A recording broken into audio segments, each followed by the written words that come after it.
Hi everyone, and thank you for joining us today. My name is Tina and I'm the Capability Building Coordinator for Connecting Up and TechSoup New Zealand.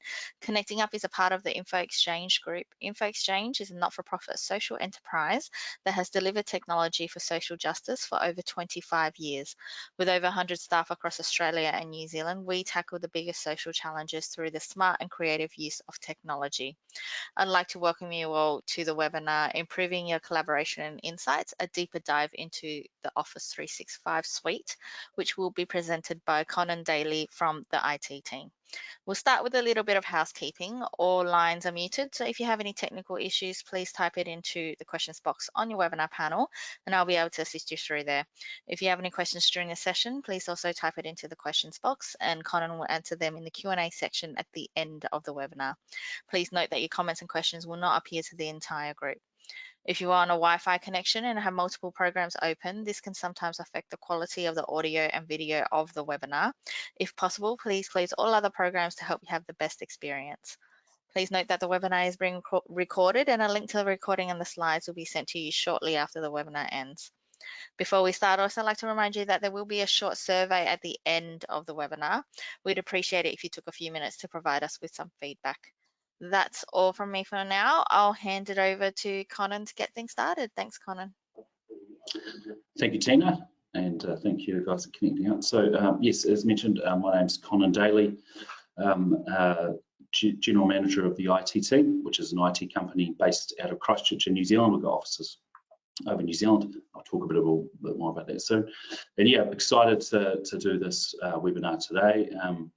We have a lot to get through. It is very broad and in some cases deep, and so it's going to be interesting. I clocked in at about, when I blitzed through it, worked out it was going to take about an hour and 20 minutes. So I'd smashed back a couple of coffees before this, and so we should be able to get it done in 50 minutes. I'm kind of joking, but I'm not actually joking because I've got to go fast. So I expect some of the feedback is going to say too fast. Apologies in advance for that. We're trying to go broad here, and hopefully there will be some things for everyone. To kick us off, we're going to put up a couple of polls. So the first one, Tina, if you don't mind, popping up the poll about attendance of the previous one. Polls up. Just quick.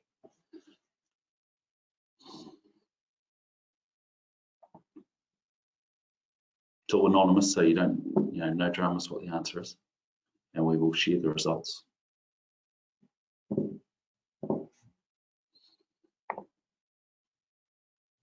Okay, well, okay, so that's slight majority of no, which is cool. I guess if you attended the webinar, you're likely to be just getting into Office 365, and if you haven't, perhaps this is a more detailed one. Okay, and it's really good to know the audience. So some things, there's just a few slides that are similar to the last webinar, but mostly not. Okay, so who is this for? Those who previously did the webinar moving to the cloud, as I mentioned, but also some of you that are on your Office 365 journey. We're kind of expecting that if you are here, you've kind of drank the Kool-Aid that is Office 365 and are wanting to move forward with it. So that's what this is catered for. We're not going to explain why you should go to 365. We're kind of expecting you're on board. This is about the more deeper functions and why you should adopt things like Teams, why you should use Power Automate. So we would talk about that. It's not a deep dive into Power BI and SharePoint. We will be touching on those, but they get their own webinar series, which is coming. And this isn't really the coronavirus is a big applicable thing at the moment, and it will be, I'll mention it and discuss it peppered throughout this whole presentation, but we're actually going to have a specific coronavirus one soon, which will be talking about the pragmatic ways of dealing with that and the likely scenarios you'll have to deal with. So this has still got some good content related to that, but it's not, I won't be spending this talking just about that. All right, let's, poll number 2, Tina, if you don't mind. So, yeah, as said, we don't know who's saying what, so I don't think so anyway. So all anonymous, just do it as honest as you can. I'm very interested in seeing this, actually. It tells me basically how much detail to give in each section.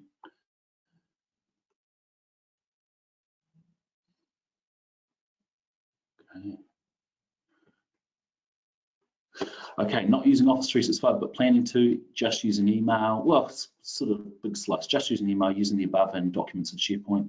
A few people using Teams and some using Teams and other functions. That's pretty cool. I kind of expected and hoped it would be that, because if you're on the bottom slide, there's some good stuff in here. Actually, it's really good for everyone. But for those that are planning to use Office 365, some of the stuff might seem a bit daunting because it's just so much.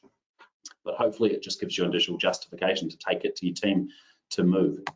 Okay, agenda. These are the things we're going to go through. And as I said, I'm going to try and go fast. I've got time here to keep an eye on, and we might run over time. Hopefully not. I'll do my best. So collaboration, we'll talk about why it's important. SharePoint, OneDrive, Teams, Planner, To Do, and Delve, they kind of fall under the collaboration element of Office 365. Automation, we see Power Automate and Forms as being key in the automation process and how that can help you. Continuing insights, so Power BI and My Analytics/Insights are some cool tools that can help improve your data and your ability to interpret your data. And there are some other cool tools, Stream, Dynamics, and Sway. I'm not going to talk much about Dynamics, but Stream and Sway, and I think there's a couple of others I might delve into that are quite interesting for you to look at. This is approximately the order that we're going to do things, but some things are moved around because they work together with the other sections. Like Stream works very well with Teams, and so we've kept that up there. Okay. All right, so just a little bit about the IT team. This, for people that attended the last one, have to go through this again. So we were formed in 2011 out of the earthquake in Christchurch. We existed before then, but it really shaped the IT team. It's about 30 of us. We do a lot of Office 365 work right since 2011 when it was released. We also do a lot of other IT work, you name it, we probably do it. We've got a large not-for-profit base that just sort of happened by accident, and we like working with not-for-profit clients, which is why we're here. We work with customers across New Zealand and Australia. We have offices in multiple locations and perform most of our migrations related to Office 365 remotely. Okay, so this is just to give you an idea of where we're at, I guess, at an organisation and company level, national level, society level, however you want to think of it. There is a shifting landscape. So small organisations, which I believe a lot of you in here will fall under, are twice as likely to hire remote employees as they would have in the past. 52% of the global workforce works from home, and at least once a week. So that's quite interesting, because you think 30 years ago that just never would have happened. It would have been 1% of the global workforce work from home once a week. It's a changing world, and that number I expect in a year, and particularly after what's going on in our world at the moment, is going to go up drastically. You know, 6 times as many small organisations agree that dynamic team structures will become the norm. That's 6 times as many as 5 years ago. Sorry, that's a piece of data that's missing from this. Okay, continuing. This is an example of what teamwork could look like for today. I'm not saying specifically your organisation, because you might have your stuff together, but it's very common. So disjointed collaboration and file sharing, and these are a few of the characteristics. Security concerns, no multi-factor authentication, maybe using third-party applications with a static password. Dispersed resources is a common thing, and the challenges around that. I know we at the IT team have had major challenges with that, and challenges on mobile workforce, people wanting to bring their own devices, or you know, and the challenges that brings. Needing to recruit people in different regions to expand, and tying yourselves together and communicate well can be a challenge. So critically, of course, this is a Microsoft slide. Office 365 effectively is trying to tackle all these things. So strong mobile worker support, excellent external collaboration, enterprise-grade security, and real-time teamwork. I think I'd like to highlight that, and this could become a problem with the changing landscape with the pandemic, is if your standard way of working is you send emails to people, you know, several times a day, get an email back the next day, later that day, and you pick up the phone once in a while to talk to them. The idea of Office 365 is to heavily accelerate and improve that type of work, which is what a lot of you will be doing. So, why collaboration? Really, as I said before, it is to try and improve the speed at which you can work, improve your ability to connect to the people in your organization to deliver. So it's not just working solo. And I guess allowing people to get more involved. There's a whole lot of other reasons why, but you know, the key thing is you as an organization should work better and faster if you are collaborating well. These are the tools that are intended to help you with that. So SharePoint, OneDrive, Microsoft Teams, Planner, Delve, and To-Do are examples of collaboration tools within Microsoft 365, and we're going to go through all of them. So SharePoint, is there a poll for SharePoint, Tina?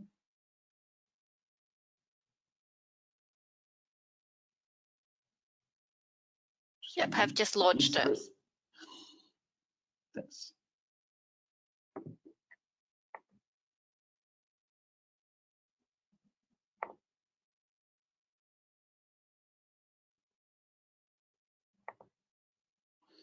Okay, while you're doing that poll, I'm just going to minimize this and turn off my Outlook because it keeps making noises. Okay.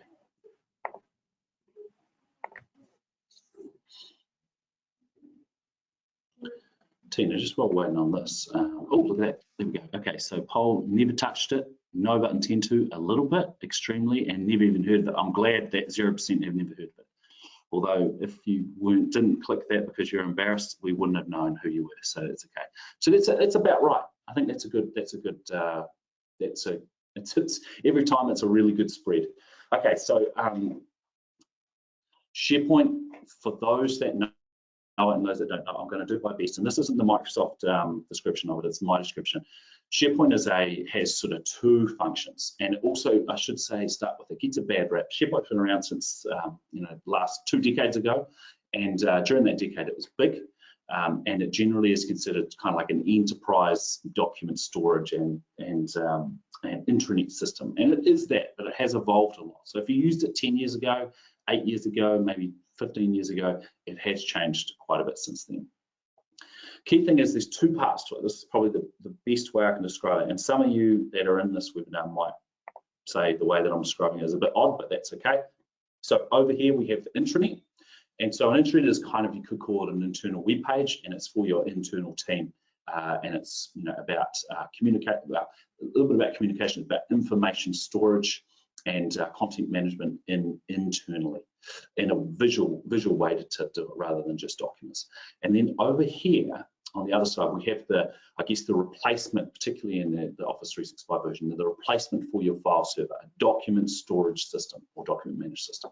So, and I'll show those two things. So key thing is it's great for separating it into departments on the intranet, and the intranet is a pretty cool way to focus on key areas like health and safety, or new training, or those types of things, and I'll give you some examples. It has excellent document management capability, versioning, checking in, checking out that you can do if you like. Version control is very powerful, and that kind of acts as a backup, but it's more of a static depository rather than social collaboration, because that's where Teams comes in.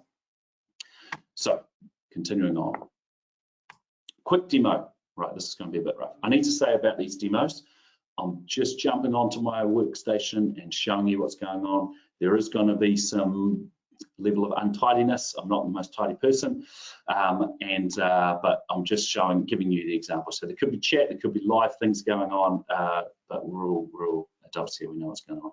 So quickly, SharePoint. So this is an example of, can everyone see this, Tina? Just double check.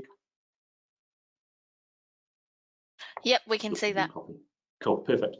So this is the IT team's, one of the IT team's sites. So we have the People Hub, which is one of our, it's our intranet, but we have different sections. But this is an example. So this is what we use for our staff, for them when they start at the IT team, and ideally they use this in an ongoing way to sort of become familiar with how we work. So down here we have Meet the Team, where we have our people profiles, health and safety, which I'll show a bit more, our Level Up program, which is about our internal training, what we do, which is actually surprisingly can be a bit challenging for new people, and social club, and then there's other forms, things that people might not know how to do.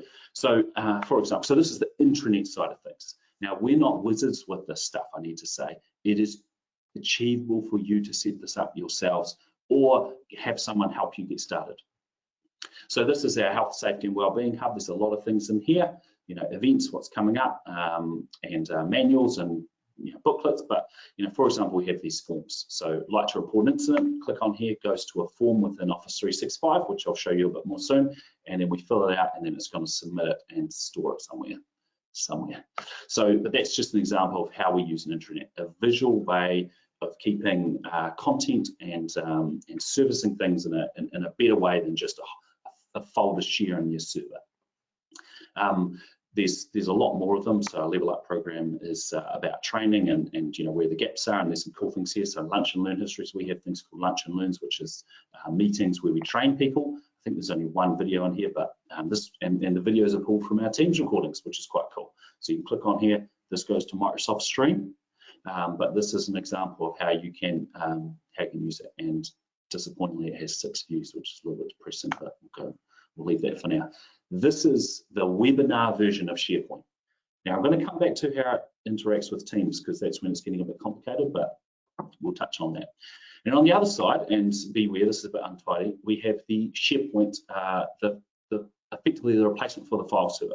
So down here, and our naming convention is horrible because we've made changes and inherited it based on the fact that everyone's trying to do it. So just ignore the naming convention. But effectively, I personally like to use SharePoint like a traditional file server for when I'm saving and accessing files.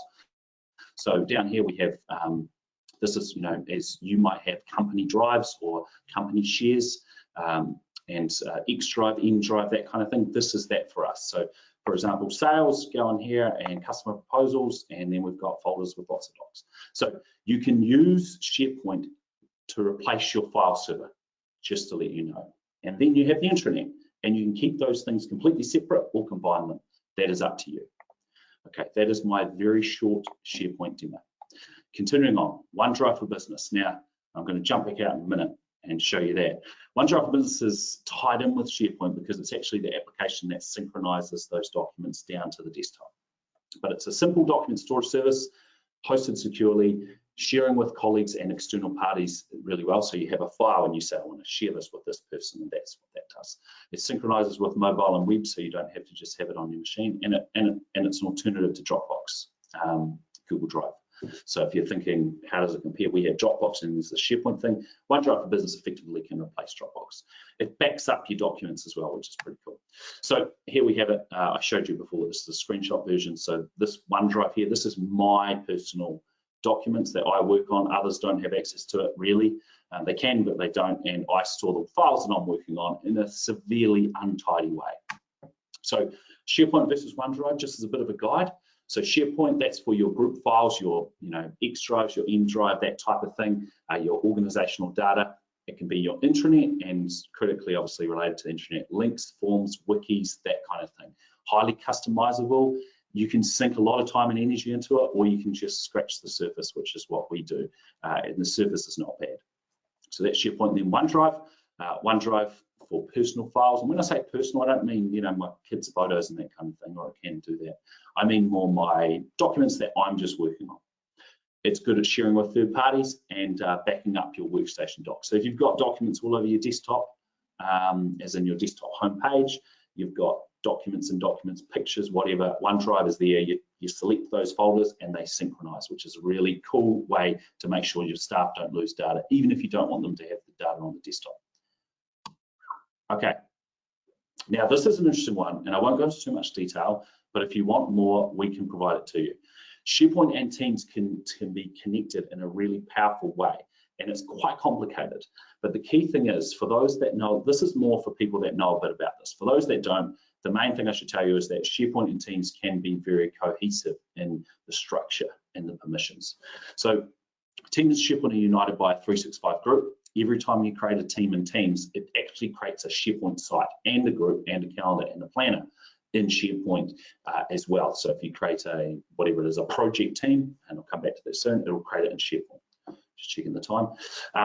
For every channel you create in Teams, it's going to create a share within SharePoint, a folder within the document library. So that's quite cool because you're starting to store document in Teams. It is in SharePoint. when you click on the Files tab within a channel in Teams, the files are going to be in SharePoint, so you can browse them a different way, but you don't have to. Permissions on a team in Teams will be copied to SharePoint as well, and if you already use SharePoint with an Office 365 group, you can add Teams to it. So Teams is really powerful, and in a way, you kind of want to set up the structure in Teams and then have it replicate to SharePoint. You can't go the other way, but there's always ways to do it. So Microsoft Teams, Tina, can we get a poll up for Teams?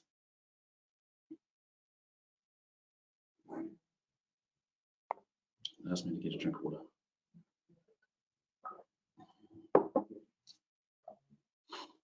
To be honest, we don't know who you are. It's a pretty cool tool, Teams. I've said never event heard of it. That's my spelling mistake. Tina didn't correct it, my proofreader. Just kidding. Okay. So never touched it, but intend to. Never touched it. No, but intend to a little bit. Yes, extensively. Wow. Okay. Everyone in here needs to get on board with our Teams webinar. This is big. It is big. I will, as you'll see in a moment, I'll continue. Okay. Teams is a chat-based workspace and hub for collaboration. It's becoming something that is being talked about a lot. Now, there's other tools that are similar, but I don't think they are the same as Teams. It's actually quite powerful. It's a game changer and the fastest growing application in Microsoft history. I'm going to assume that most of the people in here didn't see our Teams webinar. If you did, that had more detail, but I'm not going to go into the same level of detail because it was 50 minutes on Teams, but I'm going to scrape the surface of it. Now, with the COVID-19, the adoption of this tool can be key for you to consider. It might be daunting, but it can allow you to work remotely and home far better. Now, this is a phrase that we are using. There is a difference between being able to work from home and being able to work from home well. And people are going to find that out when they have 50 staff or 20 staff or 10 staff that are working from home for 6 weeks. It is going to really separate that. I have the ability to work from home to actually I can work as well as I can at the office. And so productivity could be a big issue, and Teams is meant to try and help that, and other elements of Microsoft Office 365. Continuing, okay. So key features, chat, Teams and channel. I'm trying to go fast here, guys, I'm sorry. Chat, Teams and channels, video calling is big, and I'm going to come back to that because everyone knows how to do video calling, but people often don't do it that well, or organizations don't do it well. Conferencing, you can access it via apps in the browser and your phone, and it's all in the safety of the Microsoft platform. So these are other tools that you may have heard of. You may have heard of Slack. Zoom is getting a lot of noise at the moment. They seem to be winning the marketing game. Zoom is quite similar to Teams, but it is only one function of Teams. Teams is kind of, if you know these products, Teams is the perfect combination of Slack and Zoom. That's what it is. Slack and Zoom combined. If you haven't heard of those, what am I talking about? But it doesn't replace all of these things, but it reduces some and replaces others. So email, Slack, SMS, Skype for Business, if you're using that, that's effectively been mothballed for Teams. Zoom, really good product, and your VoIP phone systems. So we're not saying you're not going to have a phone system, but Teams is about cutting down there. So this is, I'm going to do a wee demo, so I won't go into too much detail, but there's 3 functions of Teams. There's the instant messaging, there's the group-based communication, and there's the video calling. I can't show the video calling, so I'm going to talk about this now. So these aren't our staff. These are Microsoft models, I presume, but this gives you an idea that Microsoft does do video calling with multiple people.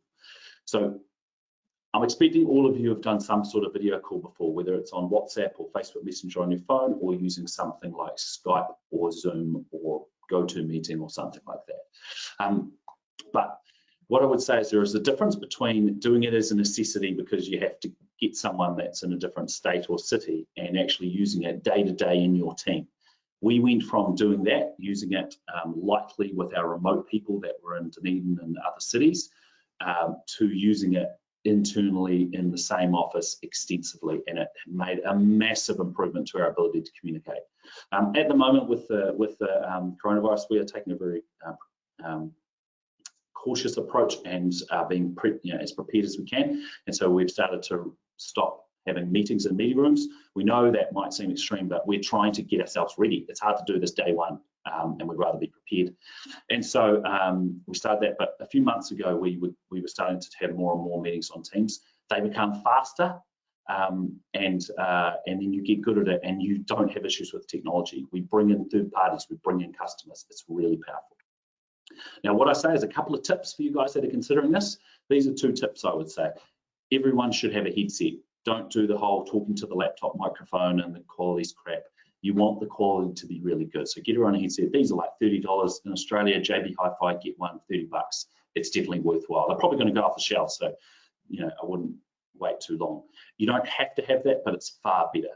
And the other thing is we make it mandatory for everyone to have their cameras. And I know Tina's had me whinge to her about that before, but we want cameras as a on, because you can't have a meeting like this. If you walked into a meeting room and you had a meeting like this, it's not a very effective experience. You need to see the person, you need the body language. And so people in our company, they've had I haven't done my hair, so I'm going to keep my camera off. And we said, look, you've got to step it up, go get a hat. So that's what we do, but that's a couple of tips, but get on board with it. There's a difference between video conferencing, doing a couple of video calls, and doing it well within your team. Right, quick Teams demo. How am I doing for time? Not that good, but we will see. So I'm just going to pull up Teams. Our Teams is very active and messy, so don't take this as the way you have to do it, but I'm just giving you an idea. So this is the instant messaging segment. So you have all the history of the messages that I have sent to people. I have individual messages to colleagues. I have messages to multiple people, and we do this a lot. So today, you can see all the conversations, and I've been very busy today because we're getting ready for this webinar. So, but usually I've got tons and tons of conversations that are going on, and it's a very fast way to get messages. People ask questions. We use this well, and if you aren't using this, you can be surprised by how effective it is to do instant messaging. Continuing on, obviously, if I want to call Ben and Katie, I click video call. You can do an audio only call, and obviously you can share content, which is pretty powerful. But doing a video call, this is what we do. So we don't make a big deal about doing video calls. If I want to talk to Ben, instead of calling him on the phone, I'll just click this button, or more importantly, click that button, and I'll just call him. And if he doesn't answer, say la vie. You can also do it through a calendar. Teams, this is the more complicated part. This is these are the teams. They're called teams, and these are channels. So this is an example of our general channel. This is where we do our kind of the communications to the team that aren't critical for one person. That's kind of announcements. So for example, yesterday, and you might be able to hear it, I have a bit of a sore throat, probably terrible timing. So I decided to stay away from the office, even though it is not the dreaded pandemic, but so I'm announcing there, and people can let me know that they've read it and that kind of thing. So we do a lot of general comms. There's a bit of funny stuff in here as well. We try and keep it enjoyable. Lollies and biscuits and donuts in the kitchen. I didn't get any of them, but that's the type of thing we have in here. And then a bit more serious, we have a lot of other content. So for example, that's a private channel. So there's a few of us that are talking about the activity with the pandemic internally, and then we have the public one where we're putting out announcements of what's going on to the team, and they are reading it and able to comment on it. It's a bit better than email. Then taking it further, we have teams for each of our teams. So engineers, for example, security team, account managers, and they have their own sub chats and sub channels based on what's going on. And then critically, in a very important way that people often miss when they're doing Teams, we have it based on projects. So we have a Teams adoption project, funnily enough, time per endpoint project, Project Highway, Project Power, and Project Bubbles. Funny names, I know, but this is how we do it.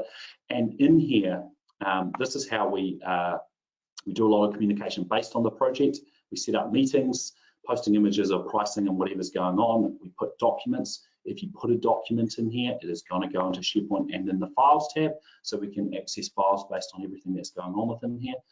There's quite a lot now. And then importantly, there's meeting notes. We've changed the way we're doing it, but just to give you an idea. And then the planner. So every project has a planner, which is effectively a little project set of tasks. And I'm going to come back to this soon, but this is how we track the actions from the meetings and the things we need to do. So this is an example of Teams, and it can be very powerful for keeping things together, but I should say just using the chat function and the video calling function can be a very good way to get started. A couple of little things, activity. This is where you kind of get a digest of everything that's going on, so you can see where you've missed things, so you don't need to go hunting for it. And I thought I'd just show a very quick demonstration of how you invite a third party to Teams. So if you have Teams, but you want to add someone that might not, kind of not too dissimilar to how you got an invite to this webinar, you can use Teams for that. I'm just going to put open Outlook. Can everyone still see my screen, Tina? Just double checking. Yep, we can see Outlook is loading. Yeah, nice and fast. I've got my laptop is humming with apps at the moment to do this demonstration. So if it doesn't come up in 5 seconds, oh, it's lucky. So if I want to send a Teams meeting to someone that's not in the organization, maybe a board member. So actually, no, do it differently. There's a few ways to do it, but I'm going to go open up calendar, new Teams meeting or new appointment. You can do it 2 ways. So I'll go to new appointment or meeting request as they call it, and I can just make it a Teams meeting. Boom. So what that does is it adds in Teams and adds a link to click on Teams, and then once you send that, they click that and they don't need Teams to access it. They effectively, it'll open up in the web kind of like this. It might download a web app, they get the option, and they can join your meeting video call like that. It's pretty cool. A lot of people don't know about that, but that's how you do it. So you don't need to worry about being internal only. It can be external. So I'll get rid of this and go back to the presentation. All right. So that's a quick Teams demo. How do you start with Teams? There's a bit more on this.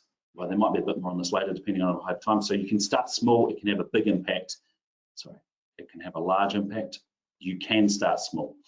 Chat and video calling is a really good place to get started and can be really effective. And I think everyone has it, I should say. If you're on Office 365 and you've got an E1 plan, which is free, you can have Teams. So go for it. You can start with a small part of the organization or the whole thing. It can be organic, or you can make it a bit more of a project thing. I'll try and find somewhere between those two.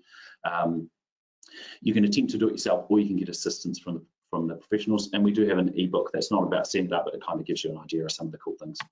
Continuing on. So Microsoft Stream. So this is a function that I thought that would be good to highlight. So as I talked before about the video calls, we record all our meetings, not necessarily one-to-one, but the meetings that are related to a project or maybe staff meeting and that kind of thing, even custom meetings often. Stream stores videos. It's your own video streaming service. You could say your own YouTube.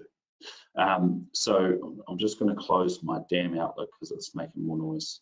Okay, that's all good. Okay, so Stream's a video streaming service. You could say it's your organization's YouTube, and it stores videos, and you can store custom videos, or you can store videos that you record using Office 365. The most common one is for viewing recorded Teams calls. It's secure to your organization. Now, one really cool feature is auto transcribe. So I'm going to show you this in a moment, but the ability for you to record a meeting and then click on the transcription, and it has attempted to transcribe that. Because I've got a New Zealand accent, it doesn't work as well as it does for people across the ditch, but it kind of works. It's discriminatory. Anyway, and also it's not available for third parties, which for you guys can be considered a good thing, because you know that you're going to record your meetings and you don't have to worry about someone else getting to them. So a quick demo of Stream. So I've just got it in the web. So this here. Now, I'd like to know if the audio plays, Tina. So I'll just play it in a second, but here is a video we did this morning just to test, just because I wanted a better non-average looking video to show you.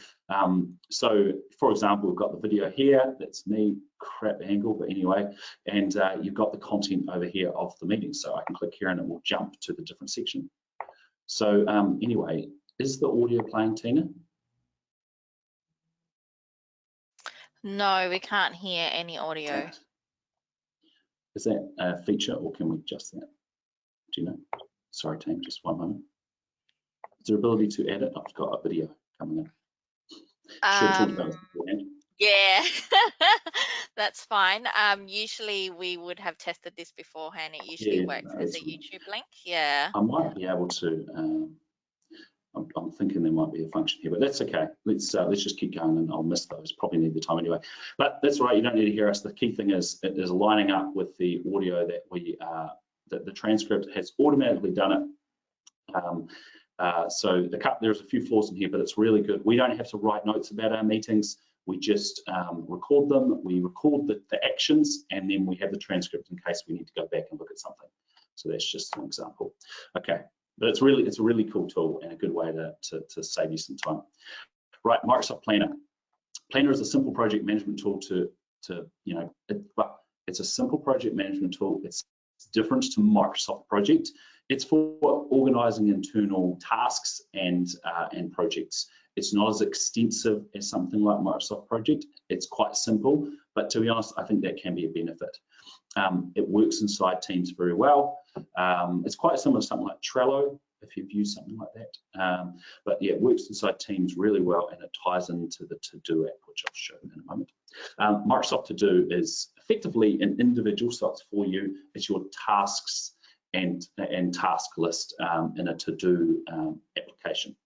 So it's cloud-based, obviously. It breaks down your tasks into simple steps, due dates, reminders. It's very simple. You can share lists across your team if you need to, quickly capture, and it's got some cool things that allow you to intelligently add tasks. It brings things over from the previous day. With the My Day app, it takes things from emails if you've flagged them. So it's kind of aggregating your tasks, and critically, it works really well with Planner. So I showed you before, actually, I might be showing you in a minute. If you have so in Teams Plan, if I add a task to someone, add a task to myself, I'm just really going to test this. Actually, that's the task. Test and add a person. Is going to associate it with this team, so I'm going to know it's related to the Teams Plan, and then set a due date. If I add a task, I should set a due date, but I won't. It's going to add it to my to-do and add it to the other peers. So that's how it works. But it's a really cool way. You've got the completed tasks. It's a really cool way of simply looking at planning projects and keeping track of tasks and assigning them to your teams without having to go to a whole Microsoft Project Gantt chart system. And it's free as well. So we keep track of this, we keep dates, and this is our way. We do this for our actions, for our meeting notes. When we finish a meeting, we record the actions in here rather than recording minutes, because they're live and they had auto assigned to the person rather than us having to go back to our meeting notes to see what our actions are supposed to be. And that ties into the Microsoft To Do, which is an app, and there's a lot of things in here. It's got your flagged emails. It's got this My Day, which intelligently gives you things that you could do, pulls it from the previous day.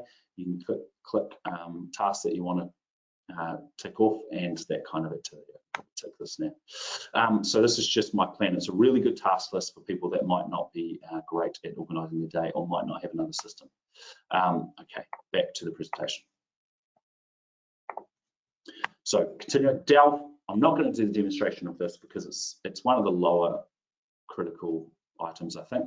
It's your employee directory. It's really good for large organizations, kind of like an internal LinkedIn. It enables you to see, create profiles for the employees, see skills and interests, but also see what they're working on, which is actually probably the coolest part. In fact, I'll show it in a very quick way. So this is Delve. Actually, I'll put it somewhere else, so no, we will cancel that. I've misplaced it. Anyway, have a look at Delve if you like. It'll be, if you're using Office 365, it auto sets up, and you can see what documents everyone's working on unless they're private, and so it's a good way to kind of collaborate on tasks. So, continuing. Automation, this is another segment. Why do you need to do automation, and why should those that are attending this consider it? So firstly, automation it's critical for you to improve how fast you are getting things done. Like most other commercial organizations and other not-for-profits, you will likely be trying to deal with more work with less people and having challenges with it. It's just a fact of, unfortunately, our society. And automation is a way to try and get ahead of that without just recruiting more people. There's tightening labour market, I assume, in both both countries, and access to funding can be difficult to get that. And so sometimes you've got to take matters into your own hands and try and do things faster. More remote work is happening, and so paper forms are often going to become more difficult, and this is another reason to perform automation. It's going to improve your productivity and probably give you a competitive advantage, which is important. So, Power Automate. I did have a video which will have no audio, but that's okay. I'll check it, but I'm pretty sure it won't, which was a 2-minute video explaining a lot better than I can, but we'll proceed. So Microsoft, it's a cloud-based workflow engine, and it was formerly known as Flow recently. It's for automating manual tasks, and I'll give you an example of some of them shortly. It's a pretty cool tool. It's kind of like programming software, I guess, in a way, but without being a programmer. Like anyone can kind of work on adding tasks to automate them rather than having to write a program. It requires little technical know-how. You can go simple or complex, and you can build your own or find custom ones. So it is pretty cool. Conan, did you want me to run the poll for Power Automate? Oh, please, yes, thank you. What is doing? I'm just going to see. Any chance there was audio on that, Tina? Sorry? Any chance there was audio that just played? I'm going to say no. No audio. That's okay. It's a very cool video. Not really, that's okay. Thanks for the reminder, Tina.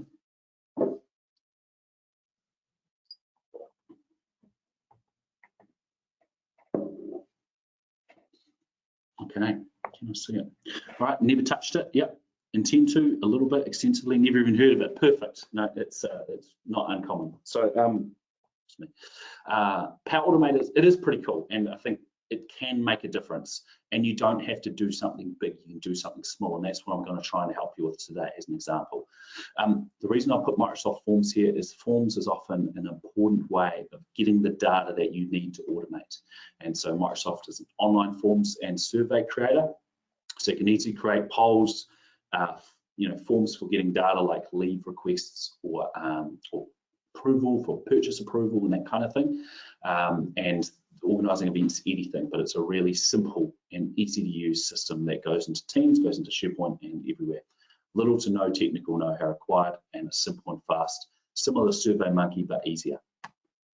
So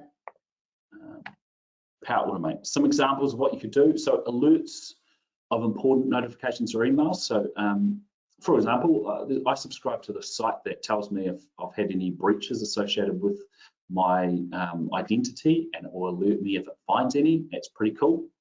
But I also get notifications if I miss emails. So we have an inquiries form which is for new business, and it's always important to get back to them. And if I haven't read the email within 2 hours, I think it is, it alerts, it gives me another email telling me I need to address this with an important flag. So I don't want that happening every time, but I want it to happen if I haven't seen it. And it also goes to another person just in case I'm away or something like that. You can get notifications to your mobile like a text message. Critically streamlining leave examples, leave approval process, purchase approval, credit card approval. This is where we've made some gains. Automatically save attachments from emails into OneDrive or SharePoint, that's possible. Automatically engage with social media. So the video had an example where if you have a social media account, you can automatically reply to them using the system, automatically try and add them to newsletters, that kind of thing. And really automating a lot of processes. The sky's the limit, and you can, it's got a lot of preset ones for you to play with. So this is an example, and this is more the individual ones, but you could save attachments. You could get today's weather an email with, or a notification with today's weather. One cool one I do, so I get busy sometimes, surprisingly, and what happens is if there's an available slot in my calendar, my colleagues will fill it with a meeting because they'll think I'm available. But what happens is sometimes, some days I actually have no time to do any work because I'm just meeting. So I can, with the push of a button, set it, and it will fill my remaining spots for an entire week or day with basically appointments or meetings that say that I'm busy working. There's a few different descriptions I've added, but it will generally say that I'm performing tasks or prepping for clearing emails or something like that. And so it's a good way for me to go, boom, I don't want to muck around with my calendar. I just want to push it and done. Really cunning way to save a bit of time. So this is another example that we want to show, expense claims. So the old way, and I'm going to try and go as fast as I can, paper form for how we did our expense claims, and I'm sure most organizations will have something similar. Single approver, it sometimes was bypassed for expediency, so we lost the approval process. Sometimes they get buried under desks, and particularly when you're traveling, it effectively shuts things down and creates a massive effort for me to sign something off. And so often you don't, and it just gets accelerated and pushed through, and it can create a challenge for the finance team. And if it's paper, is it really getting filed? That's a good question. So the new way, we put a form in Teams and SharePoint. It's not that you have to use that, but there are links in both of those. The form emails details to the approver, so that will be myself or someone else, who can access it via their email, mobile, SharePoint, whatever. There's lots of ways. Single click approval, it's fast, that's the key thing. Full traceability, and I'll show you how it works. Lets you know who requested it, who approved it without anyone having to enter excessive information, and it saves time. So we calculated that we saved 180 hours last year from expense claims. Amazing. It sounds a lot, and it is a lot. And we wouldn't have thought it, but we realized the convenience was the reason. We didn't realize this time savings. So this is just to give you an idea of this is a credit card approval. Takes information from the request form. So a user goes to the request form and it already knows who they are, gets the details that they've submitted and the person that submitted it, sends an email to their team leader, which in the case of the credit card is usually myself or there's one other person. So it depends who it is. It goes to the right person. Sends an email to the person submitting it so that they know that it's being submitted, and also sends to the person they need to submit it to, the approver, and then starts a condition. If it's internal, it goes one way. If it's client purchase, it goes another way. So this is how it looks, just to give you an idea when you're building it. So you've got what it is, the new request. It's got a form, that's what that little F is, and the form is built into here, which we've created beforehand, gets the response details, gets the profile of the user, so we know who it is. So it can't just be, it's not just they enter Bill or Bob, actually their name is on there. Sends an email to the person that has conditions, and the conditions depend which email it sends. So for example, this asks if it's internal. So if it's internal, it goes down this path. If it's external, it goes down that path. And then you can see this is how it works. It's got supplier information, it's got the value, it's got whether it's recurring or one-off, it's got the name, it's got the reason. These are all things that we can track. And so if it's one supplier, we can have it do a certain thing, and another supplier, we can have it do another thing. And approved suppliers go faster than non-approved suppliers. If there's non-approved suppliers, it goes a different way. And then what you receive, so when I get an email and approved, this is embedded in Outlook and it's live, so it's not just a static link. I click approve and then it says approved, and if I come back to that, I can see that I've approved it, because sometimes I forget. And I can also do it on the app as well. It's a really powerful way to accelerate your systems. And when you're thinking about the fact that and this is the rejection, I should say, when you're thinking about the fact that we are going to be potentially all working from home, and some of you may think this is a far-fetched, and some of you may be really, coming to understand that this may happen. It's going to be really hard and onerous to do paper-based approvals. So moving on, have we got the Power BI one, the Power BI poll, Tina? I'll launch that now. Yep.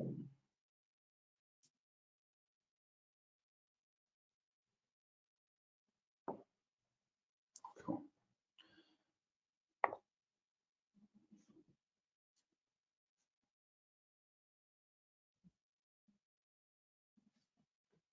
Okay, so let's be close. Here we go.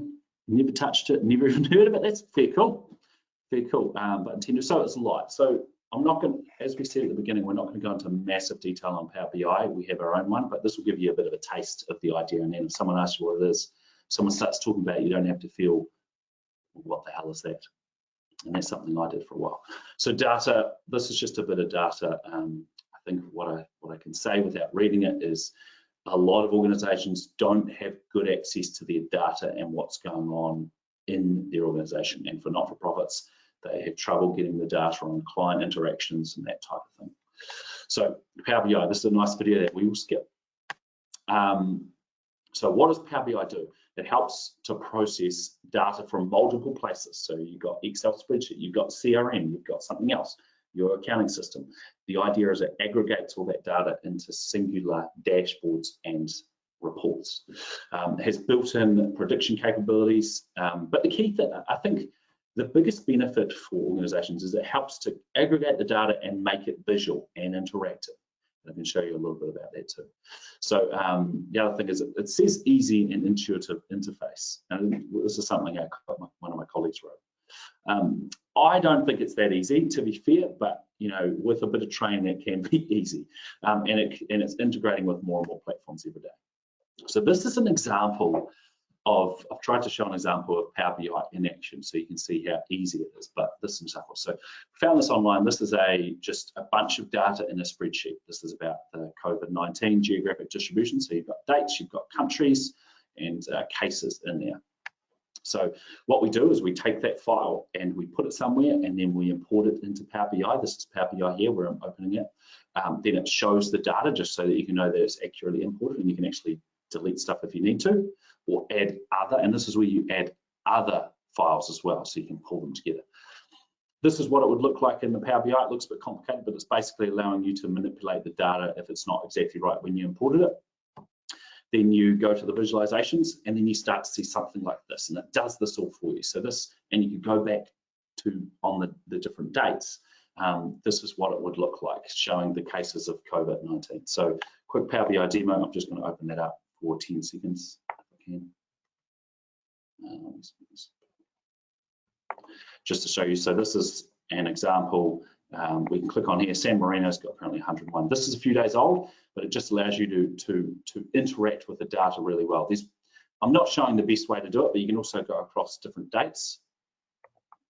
So this is the different dates here as well. So you can just do cool stuff. So yeah, it's a very visual way to access data in a cool but can be practical way. And I've got a couple of examples of some of the other functions which you could consider.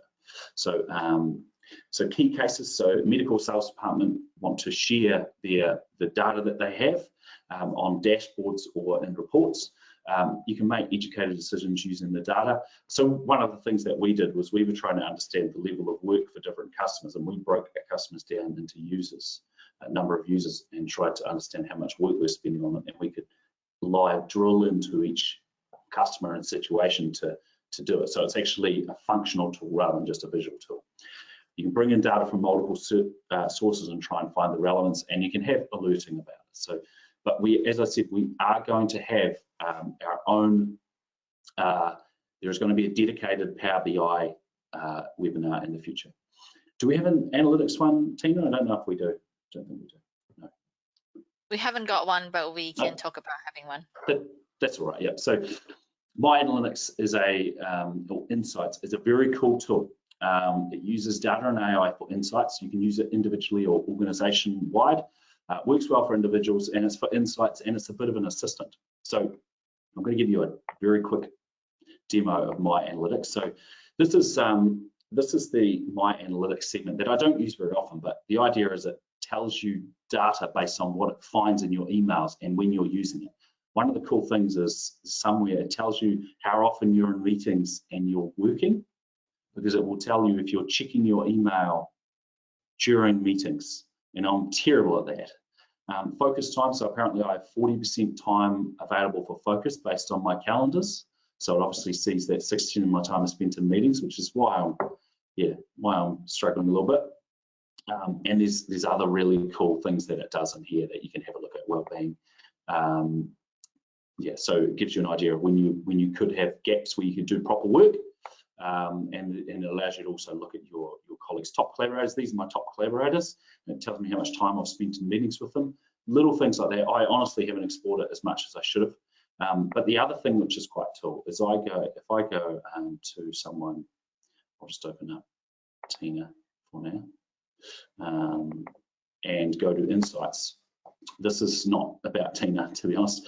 So this is just a function of it. It's going to tell me things I need to do. So if I click on here, it's going to tell me these are the things that it's finding that the unread important emails. So it's going to intelligently tell me which ones are important, it's going to find outstanding tasks. So it naturally goes in and finds so for example, Yana sent me a message today. They asked, please check and let me know if these are okay. So this is a cool way for you to, I often look through and find I've forgotten something because I've got a series of tasks in here. And I've said, I'll get you a detailed onboarding process sent to you later today. Another thing that I forgot. So this is what this is for. Really cool individual tool for helping you manage your workload. Okay, boxing on. We are coming closest to the end. I will accelerate. Sway, I won't show Sway. Sway is an alternative to PowerPoint. It's kind of a dynamic PowerPoint, and you can think of it as a combination between web page and PowerPoint. I know there's a poll on this channel. Let's just flag it. Some quick wins for you.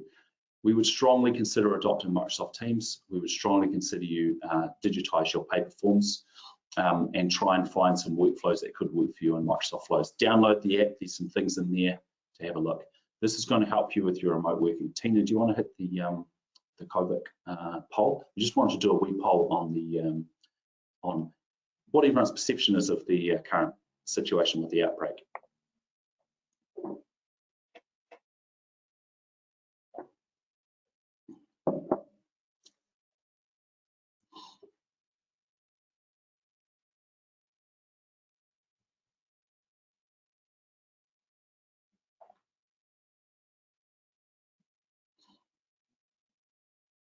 Okay. Yes, but we're getting prepared, 79%. That's excellent. And I think that's the position of many organizations, and you go back a week ago and it might that slide might be a little bit lower. But I think, yeah, for those that are in the top 2%, I think it is going to affect pretty much all organizations. I know there will be some that may not, but I do think it's going to affect more. Maybe we'll be wrong. Hopefully we are wrong, of course. Okay, so what I would say is that we are going to have a COVID specific webinar, but there may be some things that you don't want to wait on and you want to start on. And I think Teams is a good one. If you are not ready because you haven't moved to Office 365, I think you should, you know, it can be a big project, but I think you should try and get started. Talk to your IT provider, talk to the guys at Connecting Up. You could talk to us about how you can get started on what is realistic. Okay, where to from here? So we're going to have a Q&A just quickly. There's a link to our Teams webinar. We could probably post it up somewhere, and a link to the previous webinar if you missed it and you want a more helicopter view of this.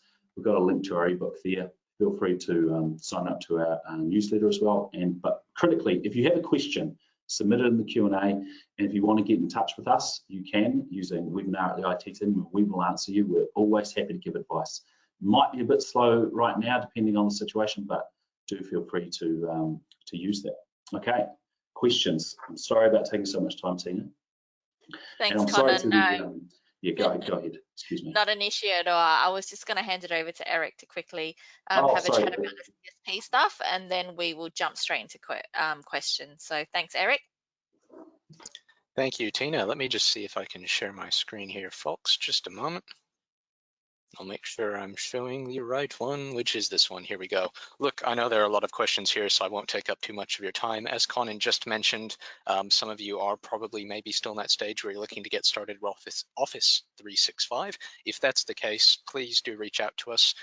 Connecting Up are now providing some of those Microsoft Cloud services where we weren't previously. So if you are looking for some consultation, some advice with what licenses you might be needing to get or how you should be getting started, please reach out to us. There is a link here in the slides that will be shared later.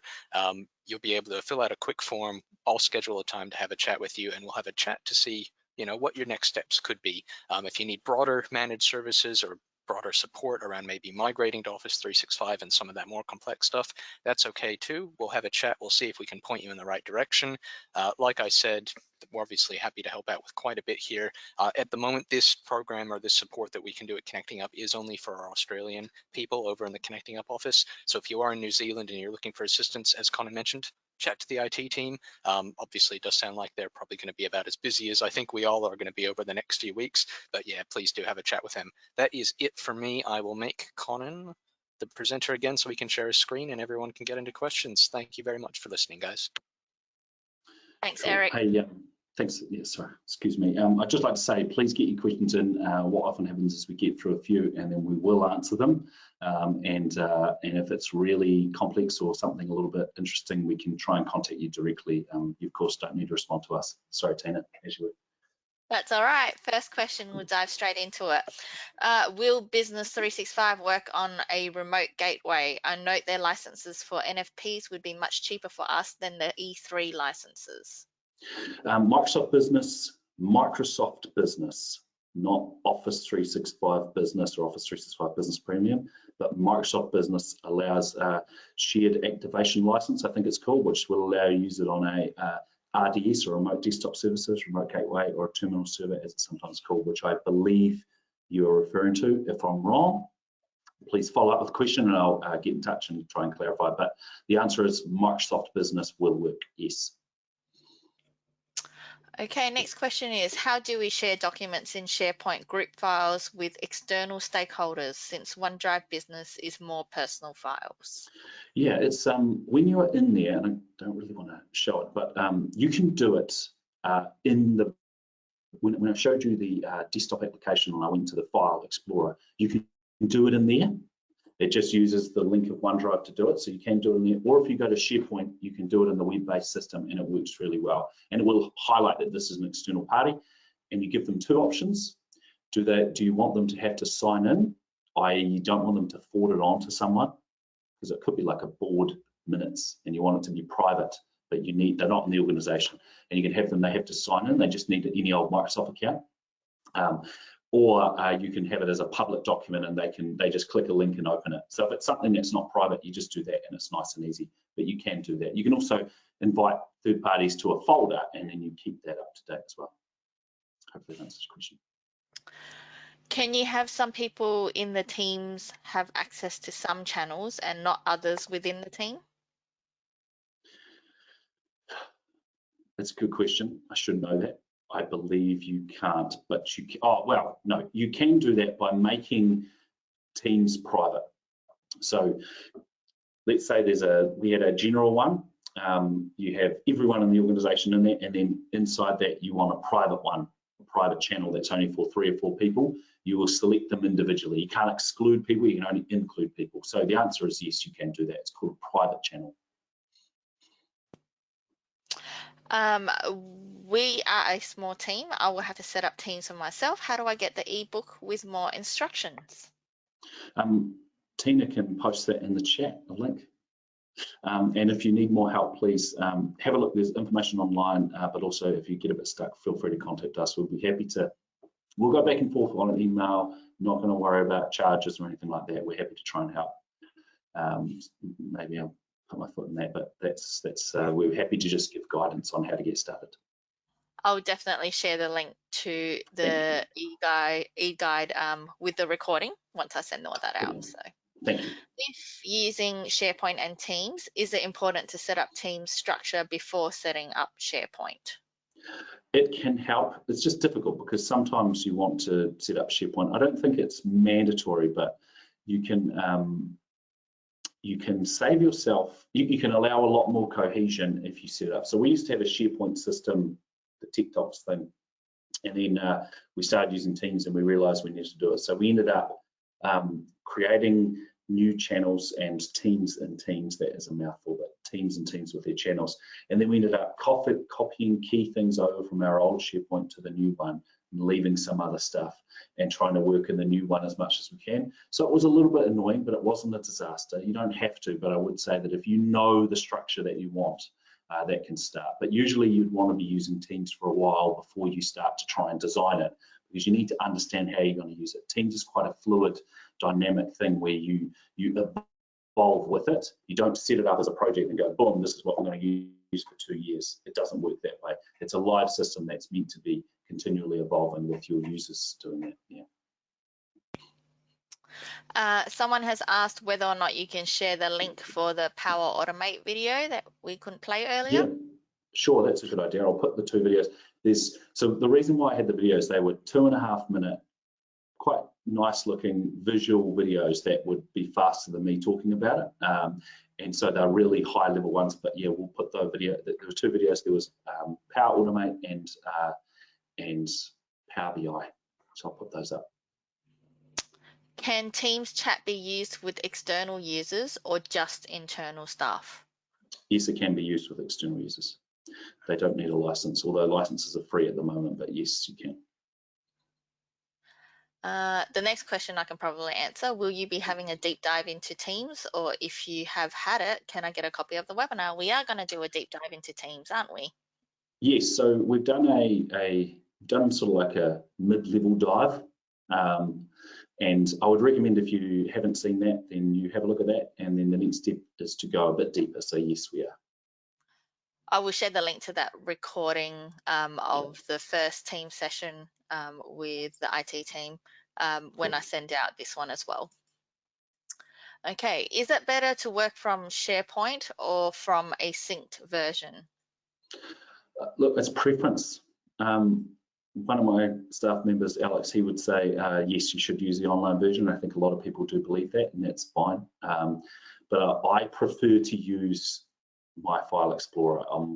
I've been using it for a while. I like it, and that's the way I like to work. And maybe I'll change, don't know. But I don't think there's a bit more functionality in the web-based one, but I think in some cases you'll find it a bit slow, because if you don't have it open, you'll have to open the web browser, access it, and browse to it. Whereas in your Explorer, it can be quite quick to get there, and you can be a bit faster, browsing through your desktop. So I think it's preference, but there's probably a little bit more functionality in SharePoint. You can give users and organizations the option, and that's not a terrible way to do it. Some people disagree with me on that, but there can be, multiple ways to do it. I personally like using a synced version. So yeah. Next question, will Planner have repeating or recurring options one day? That's a good question. I should know. I will find out for you. I'll ask Alex. We've got a bit of a channel, no pun intended, to Microsoft to learn this stuff on the roadmap. So I'll see if we can answer that. Shouldn't it? Okay, so final one. This is just a statement. Thank you for your time and information, Conan. Who would have thought that when you arranged this webinar that Teams, etc., would be more relevant in the work from home future? Yeah, we thought when we first did this in the last webinar we were talking about it, and we thought that most people would be going, we were just going, I'm not saying that we're Nostradamus or anything, but we were saying, hey, it could be a thing, softly, and thinking people would be like, oh yeah, whatever. But even then, we didn't think it would be at the level it is now. I don't think many did, and as forceful as it's becoming. So, and in 2 weeks, we'll probably look back and go, hey, it was very different 2 weeks ago as well. So, yeah, you're right. Agreed. Okay, thanks, Conan. Was there anything you wanted to add before I wrap up today's presentation? Yeah, look, I think firstly, I know that was a little brisk and a little bit wide, because I'm trying to get through a lot of content, and maybe there was certain content you wanted more of or you didn't understand. And so firstly, apologies for that, and secondly, suggest what you would like us to do, and we can do deeper dives, because if you want it, no doubt a bunch of others will. And I think if you're very interested in things like Power BI, Power Automate, and Teams, you need to get right into those in a detailed one. However, for Teams, I don't know if there's time. So I think if you want to use it in your organization, check out our webinar and or get stuck into it. And the other thing is the COVID webinar. I think our intention is for the 27th, is that right, Tina, at this stage? Somewhere around there. It'll be in the next few weeks, and we will definitely be sharing all the information out with everyone once we have that up on our website. Yeah, and I think that will be valuable, because we'll be cutting into what are the things that can help and more detail around the key products. Not really Power BI, for example. It will be Teams and files and automation and that kind of thing. So yeah, we'll talk about that. Great. Thank you so much, Conan, for presenting today. Thank you everyone else for joining us. Hope you've all learned a lot from this presentation and that your questions have been answered. If you do have any other questions that come to mind later on, please feel free to contact Conan and his team. The details are on your screen at this moment, or alternatively, you can email me at events@connectingup.org. Don't forget the recording will be available on our website very shortly. A link will be sent to you. I'll also send you through those additional resources that we talked about. Again, thank you for being with us. Enjoy the rest of your day, and we look forward to seeing you all next time. Thanks, Conan. Thanks, everyone. Thanks a lot.